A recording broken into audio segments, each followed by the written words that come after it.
Proceeding from west to east, the second Cretan big town we come to is Rethymno. This too has a largely Venetian look about it, from the winding alleys of the old town to the grey Fortezza Castle that seems to defy elements as it dominates the old port. You'll find Rethymno to be a lively, bustling town. The old town is endlessly fascinating to stroll through, as long as you can keep from buying every curiosity that's on display. The heart of the seafront is the lighthouse that seems to stand guard over a string of excellent fish restaurants. Just east of Rethymno, a long sandy beach begins.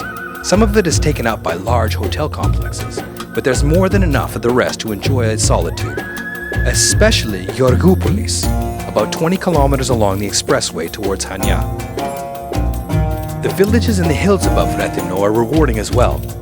And so, back on the road for our initial general view of Crete.